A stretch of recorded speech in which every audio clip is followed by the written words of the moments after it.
বইঘরে আপনাকে স্বাগতম। আমাদের আজকের নিবেদন সত্যজিৎ রায়ের ফেলুদা সমগ্র থেকে নেয়া সমাদদারের চাবি।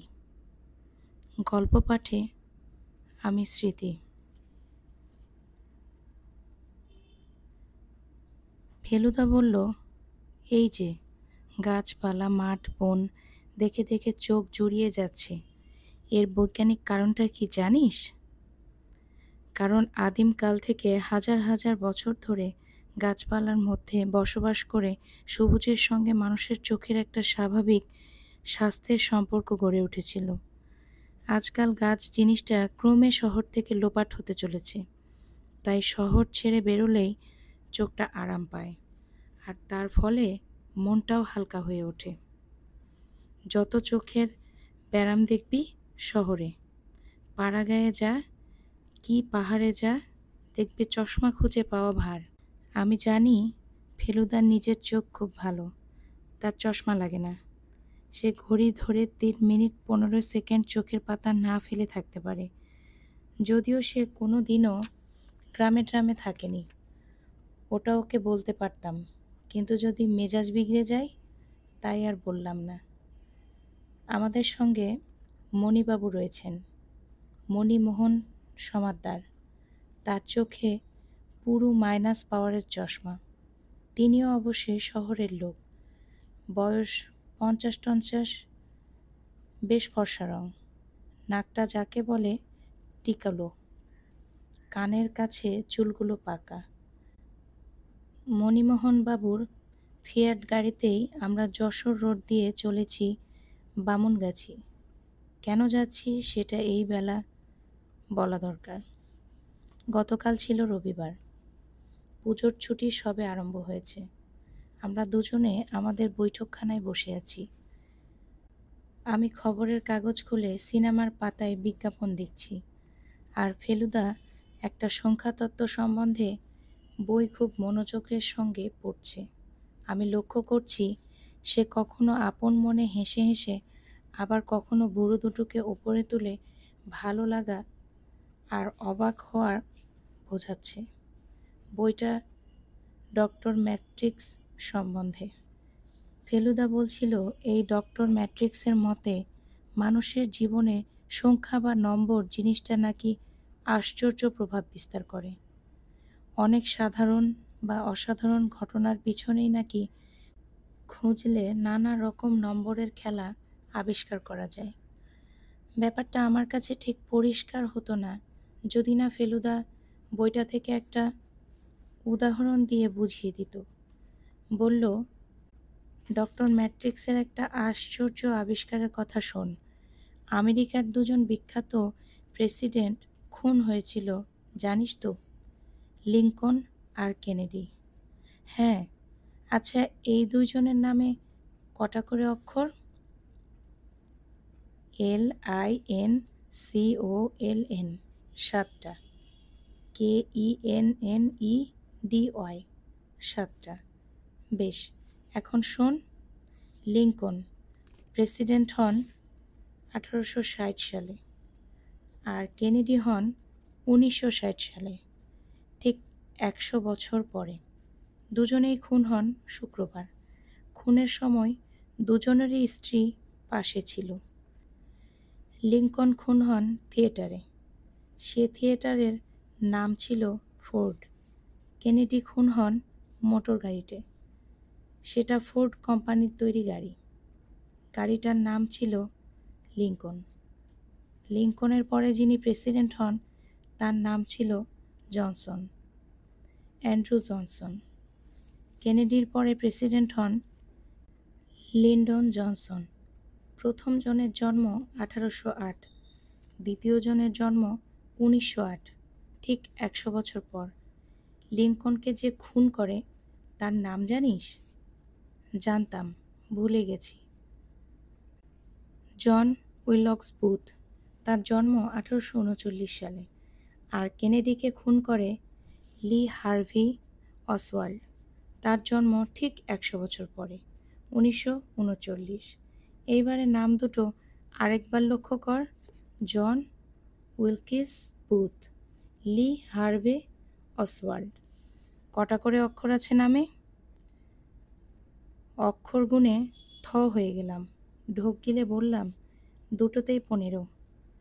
ফেলুদা হয়তো ডক্টর ম্যাট্রিক্সের তাজ্জব আবিষ্কারের বিষয়ে আরও কিছু বলতো, কিন্তু ঠিক এই সময়ে বিনা অ্যাপয়েন্টমেন্টে এসে হাজির হলো মণিমোহন সমাদ্দার। ভদ্রলোক নিজেই পরিচয় টরিচয় দিয়ে সোফায় বসে বললেন, আমি আপনাদের পাড়াতেই থাকি, লেক প্লেসে। ফেলুদা ও বলে চুপ করে গেল। আমি ভদ্রলোককে আর চোখে দেখছি। গায়ে একটা হালকা রঙের বুশ শার্ট আর ব্রাউন প্যান্ট, পায়ে বাটার স্যান্ডাল জুতো। ভদ্রলোক একটু ইতস্তত করে গলা খাঁকরিয়ে বললেন, আপনি হয়তো আমার কাকার নাম শুনে থাকবেন, রাধারমণ সমাদ্দার। এই সেদিন যিনি মারা গেলেন? ফেলুদা প্রশ্ন করল। যার খুব গান বাজনার শখ ছিল? আজ্ঞে হ্যাঁ। অনেক বয়স হয়েছিল না? 82। হ্যাঁ হ্যাঁ, কাগজে পড়েছিলাম। অবশ্যই মৃত্যু সংবাদটা পড়ার আগে তার নাম শুনেছিলাম বললে মিথ্যে বলা হবে। সেটা কিছুই আশ্চর্য না। উনি যখন গান বাজনা ছেড়েছেন তখন আপনি নেহাতি ছেলে মানুষ। প্রায় 15 বছর হলো রিটায়ার করে বামুনগাছিতে বাড়ি করে সেখানেই চুপচাপ বসবাস করছিলেন। 18ই সেপ্টেম্বর সকালে হার্ট অ্যাটাক হয়। সেই দিন রাত্রে মারা যান। I see. ভদ্রলোক কয়েক সেকেন্ড চুপ। ফেলুদা তার বাঁ পা ডান পায়ের ওপর তুলে বসেছিল। এই ফাঁকে ডান পাটা বাঁ পায়ের ওপরে তুলে দিল। মিস্টার সমাদ্দার একটু কিন্তু কিন্তু ভাব করে বললেন, আপনি হয়তো ভাবছেন লোকটা কি বলতে এলো। আসলে ব্যাকগ্রাউন্ডটা একটু না দিয়ে দিলে। নিশ্চয় নিশ্চয়, ফেলুদা বলে উঠল। আপনি তাড়াহুড়ো করবেন না, টেক ইউর টাইম। মণিমোহন বাবু বলতে লাগলেন, আমার কাকা ঠিক সাধারণ মানুষ ছিলেন না। ওর পেশা ছিল ওকালতি, এবং তাতে রোজগারও করেছেন যথেষ্ট। 50 বছর বয়সে সেটা ছেড়ে দিয়ে একেবারে পুরোপুরি গান বাজনার দিকে চলে যান। শুধু গাইতেন না, 7-8 রকম দেশি বিলেতি যন্ত্র বাজাতে পারতেন। সে তার বেহালা, পিয়ানো, হারমোনিয়াম, বাঁশি, তবলা এবং এছাড়াও আরও কয়েকটা। তার উপরে সংগ্রহের বাতিক ছিল। ওর বাড়িতে বাদ্যযন্ত্রের একটা ছোটোখাটো মিউজিয়াম করে ফেলেছিলেন। কোন বাড়িতে? ফেলুদা প্রশ্ন করল। আমহার্স্ট স্ট্রিটে থাকতেই শুরু হয়। তারপর সেসব যন্ত্র বামুনগাছির বাড়িতে নিয়ে যান। যন্ত্রের সন্ধানে ভারতবর্ষের নানান জায়গায় গেছেন। বম্বেতে একবার এক ইটালিয়ান জাহাজির কাছ থেকে একটা বেহালা কেনেন। সেটা কলকাতায় এনে কিছুদিনের মধ্যেই বিক্রি করে দেন 30,000 টাকায়। ফেলুদা একবার আমাকে বলেছিল, ইটালিতে প্রায় 300 বছর আগে 2-3 জন লোক ছিল যাদের তৈরি বেহালার এমন একটা আশ্চর্য গুণ ছিল যে আজকের দিনে সেগুলোর দাম প্রায় লাখ টাকায় পৌঁছে গেছে। সমাদ্দার মশাই বলে চললেন, এই সব গুণের পাশে কাকার একটা মস্ত দোষ ছিল। তিনি ছিলেন অত্যন্ত কৃপণ। এই যে শেষ বয়সে আত্মীয় স্বজনের কাছ থেকে দূরে সরে গেলেন, তার একটা প্রধান কারণ হলো তার কৃপণতা। এখন আর বিশেষ কেউ নেই। দুঃসম্পর্কের আত্মীয় কিছু এদিকে ওদিকে ছড়িয়ে আছে। আমার কাকারা ছিলেন 4 ভাই 2 বোন। বোনেরা মারা গেছেন। ভাইয়ের মধ্যে কাকাকে নিয়ে 3 জন মারা গেছেন, আর একজন জীবিত কি মৃত জানা নেই। তিনি প্রায় 30 বছর আগে সংসার ছেড়ে চলে যান। রাধারমণ নিজে বিপত্নিক ছিলেন। একটি ছেলে ছিল, মুরলীধর। তিনিও প্রায় 25 বছর হলো মারা গেছেন। তার ছেলে ধরণীধর হলো কাকার একমাত্র নাতি। ছেলেবেলায় সে কাকার খুব প্রিয় ছিল। শেষটায় পড়াশোনায় জলাঞ্জলি দিয়ে যখন নাম বদলে থিয়েটারে ঢুকল, তখন থেকে কাকা আর তার মুখ দেখেননি। এই হলো আত্মীয়। ধরণীধর বেঁচে আছেন? হ্যাঁ, সে এখন থিয়েটার ছেড়ে যাত্রার দলে যোগ দিয়েছে। কাকার মৃত্যুর পর তার খোঁজ করেছিলাম, কিন্তু সে কলকাতায় নেই। দলের সঙ্গে কোথাও অজপাড়াগাঁয়ে ট্যুরে বেরিয়েছে। ওর বেশ নামটাম হয়েছে, গান বাজনাতেও ট্যালেন্ট ছিল, যে কারণে কাকা ওকে ভালোবাসতেন। মণিমোহনবাবু হঠাৎ যেন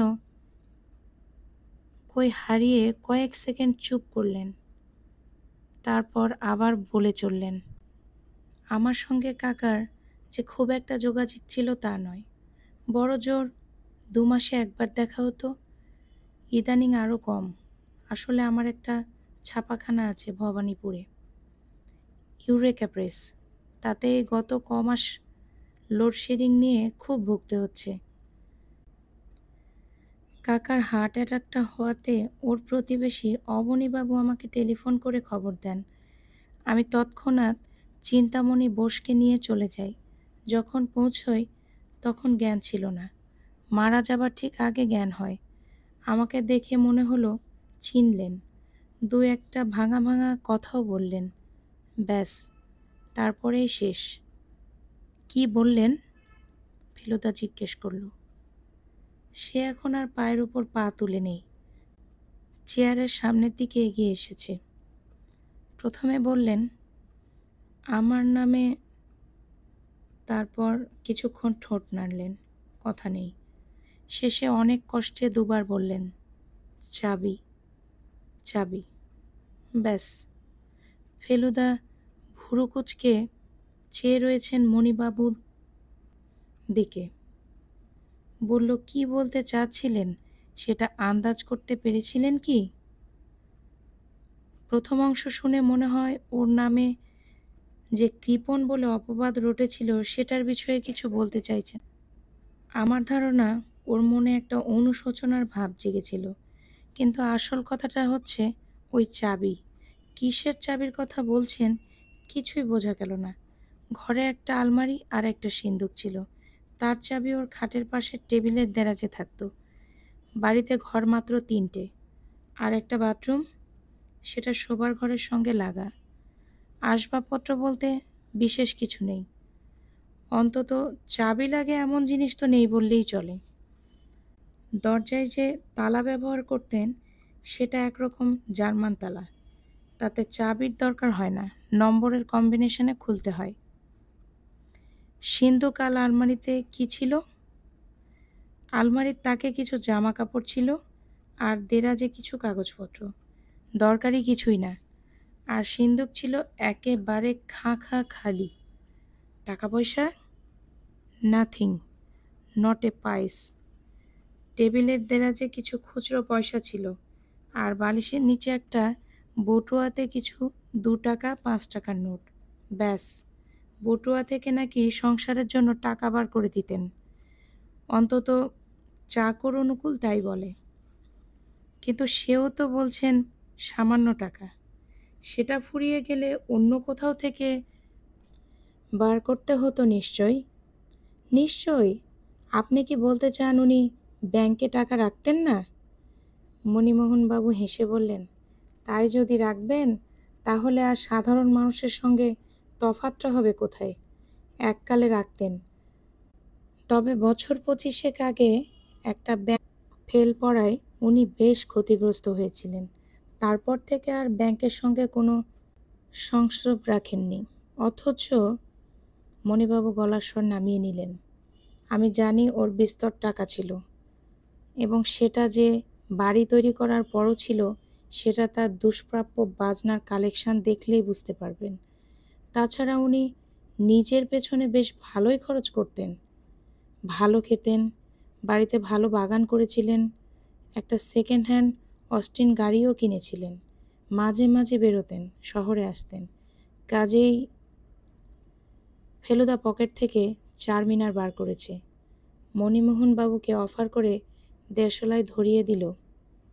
ভদ্রলোক বেশ ভালো করে টান দিয়ে ধোঁয়া ছেড়ে বললেন, এতক্ষণে হয়তো আন্দাজ করেছেন কেন আপনার কাছে এসেছি।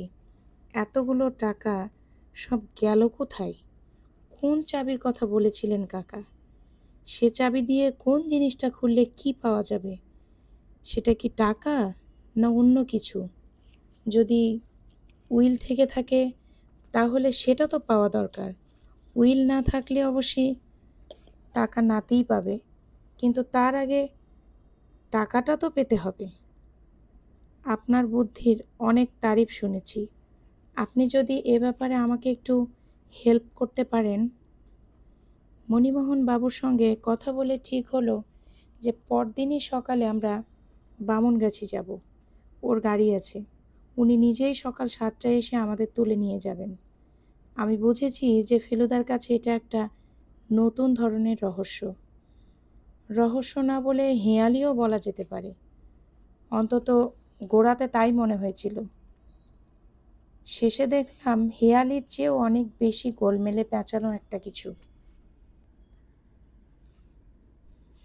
সত্যজিৎ রায়ের ফেলুদা সমগ্র থেকে নেয়া সমাদদারের চাবির প্রথম পর্বের এখানেই সমাপ্তি। গল্প শুনুন, ভালো থাকুন। পরবর্তী অংশ পরবর্তী পর্বে নিয়ে খুব তাড়াতাড়ি আসব। ধন্যবাদ।